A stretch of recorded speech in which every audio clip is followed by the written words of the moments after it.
ஒரு கிராமத்தில் குமார் என்ற பையன் இருந்தான். அவனுடைய ஒரே ஒரு சுவாரஸ்யமான குணம் என்னன்னா, எதையும் ஏன் எப்படி என்று கேட்டு தெரிஞ்சுக்கணும். ஒரு நாள் மாலை அவன் வீட்டின் பின்னால் உள்ள வயலில் காற்று மிக வேகமாக வீசியது. மரங்களின் இலைகள் ஆடி வானத்திலே மேகங்கள் வேகமாக ஓடிக்கொண்டிருந்தன. அதை பார்த்த குமார் யோசிச்சான், இந்த காற்று எங்கிருந்து வருகிறது, எதுக்கு இப்படி ஓடுது என்று. கிராமத்துக்கு அருகே இருந்த பெரிய மலைக்கு சென்று இதை எப்படியாவது கண்டுபிடிக்க வேண்டும் என்று முடிவு செய்தான். அவன் மலையை ஏறி கொண்டிருந்த பொழுது காற்று அவனை தள்ளுவது போலவும் சில நேரம் அவனை தூக்குவது போலவும் இருந்தது. ஆனால் குமார் பயப்படலை. அவன் காற்றோடு மெதுவாக பேச ஆரம்பித்தான்.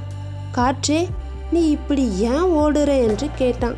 அப்படியே காற்றும் ஒரு மென்மையான குரலில் பேசியது. நான் எப்பவும் சுதந்திரமாய் இருக்கணும், அதனால் தான் ஓடுறேன் என்றது. நான் இல்லையெனில் பசுமை இல்லை, மழை இல்லை, உயிர்களுக்கும் சுவாசம் இல்லை என்றது. குமார் அதிசயமாய் கேட்டான், அப்படின்னா நீங்கள் எங்கே வாழுறீங்க என்று கேட்டான். காற்று சிரித்தது. நான் ஒரே ஒரு இடத்துல இருக்க மாட்டேன். ஒரு இடத்தில் நின்றால் நான் காற்று இல்லை, முழு அமைதியாகிவிடுவேன் என்றது. அதை கேட்டு குமார் புரிந்து கொண்டான். வாழ்க்கையுமே காற்று மாதிரி தான். நாம் நின்றுவிட்டோம் என்றால் முன்னேற்றம் நம்மிடம் இருக்காது. ஓடணும், கற்றுக்கணும், சுதந்திரமாய் இருக்கணும். அவன் வீடு திரும்பும் பொழுது முகத்தில் ஒரு பெரிய சிரிப்போடு சென்றான். இந்த கதையின் பாடம், நம்ம வாழ்க்கை காற்று போல, நின்றால் நம் வளர்ச்சியும் நின்றுவிடும். சுதந்திரம், பயணம், புதிய அனுபவங்கள் இவையே நம்மை முன்னே தள்ளும்.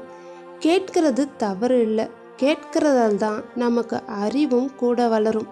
இந்த குட்டி கதை உங்களுக்கு பிடிச்சிருந்தா மறக்காமல் நம்ம ஜிகே நேச்சுரல் ஸ்டுடியோவை சப்ஸ்கிரைப் பண்ணுங்கள். தேங்க்யூ.